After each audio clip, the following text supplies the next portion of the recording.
Il faut savoir que la Seine-Saint-Denis, c'est un territoire qui est très riche pour l'histoire de l'art urbain. Je ne vais pas revenir dessus, on n'a absolument pas le temps, mais très rapide repère. Fin des années 60, début des années 70, l'art urbain se développe aux États-Unis, dans les périphéries, donc dans les quartiers du Bronx, de Philadelphie, dans des quartiers où il y a des fortes crises de logement, des crises sécuritaires, etc.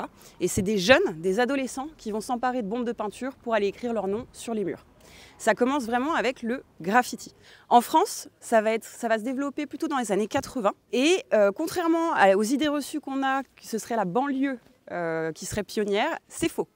Les premiers graffeurs qui vont peindre, ce sont des Parisiens qui viennent au contraire des beaux quartiers de Paris. En fait, c'est tout simplement ceux qui en effet ont les moyens d'aller aux États-Unis voir ce qui se fait. Donc au début, c'est plutôt dans le 16e et dans le 7e arrondissement que les premiers graffitis vont se développer. De nos jours, le ministère de la Culture s'intéresse enfin à cet art. Vous avez des appels à projets qui sont développés par les municipalités, par les départements, mais également aussi par les DRAC, les DAC, tout ce qui est en fait lié aux arts plastiques, arts urbains, etc. Ça rentre à l'intérieur. Et vous avez des associations qui se développent également pour faire la promotion de ces artistes et pour faire aussi de la médiation, que ce soit avec le jeune public, mais en fait avec tous les publics. Le quartier d'Aubervilliers dans lequel on se trouve, c'est le quartier du Marcreux, qui est un quartier qui a justement une longue histoire. C'était un quartier où il y a beaucoup de problématiques de logement et notamment de logements insalubres. Il y avait beaucoup de bâtiments historiques, en général des petits immeubles ou des maisons, ou en briques, où certaines fenêtres sont condamnées. Et si vous regardez bien, c'est les mêmes briques qu'à l'époque.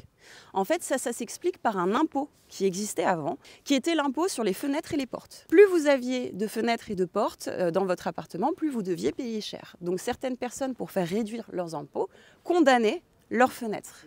Ici, il faut imaginer que les 5 fenêtres étaient remplies. Donc maintenant, il ne reste plus que des vestiges en fait, de cette œuvre, des petits morceaux de papier. C'était l'artiste Le Vallet, donc, qui lui est un dessinateur, un peintre, un plasticien également, qui s'est spécialisé depuis quelques années dans le dessin donc, de rue. Il faut savoir qu'il colle ses propres originaux. C'est à l'encre de Chine réalisé la technique. Et il s'est popularisé dans les années 2000 pour venir contrer la vision péjorative que les gens avaient du graffiti, qui voyaient ça comme quelque chose de vandale, de la dégradation, etc. Dans le mot street art, vous avez le mot art. Donc voilà, on a l'idée qu'on sait où est-ce qu'on va.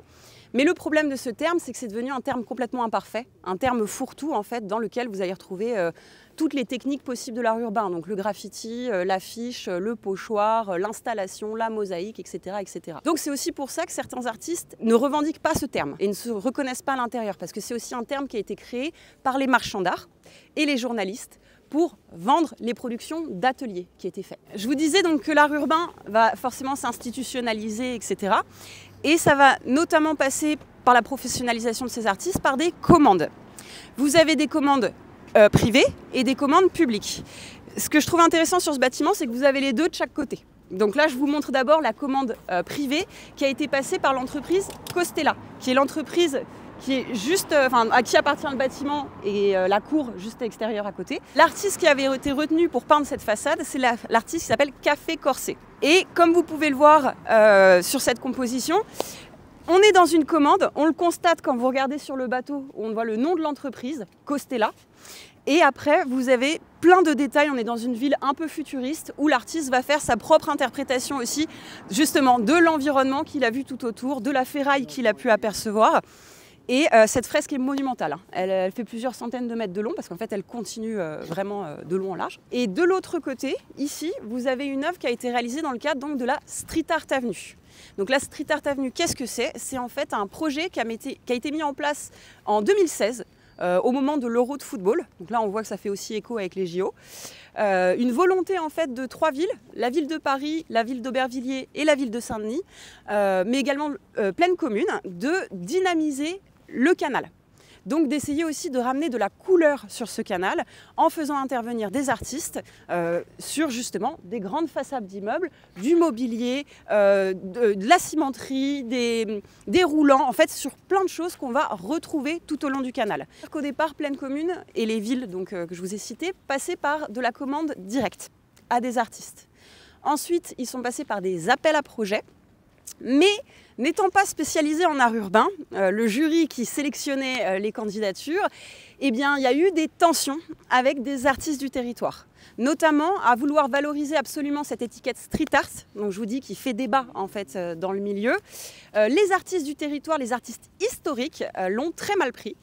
Ils ont créé leur propre parcours. Vous avez donc la Street Art Avenue, très internationale, officielle, et vous avez l'avenue du graffiti, qui partait du 6B et à l'époque qui allait jusqu'au Stade de France, quand la Street Art Avenue arrive du Stade de France jusqu'à la porte de la Villette. Donc on est sur, je crois, 6 km. Et pour pouvoir arriver à combler cela, Pleine Commune a décidé de faire appel maintenant à des associations du territoire qui travaillent avec ces artistes, qui les connaissent et qui aussi connaissent le réseau d'habitants, donc les scolaires, les associations, pour pouvoir monter des projets avec eux.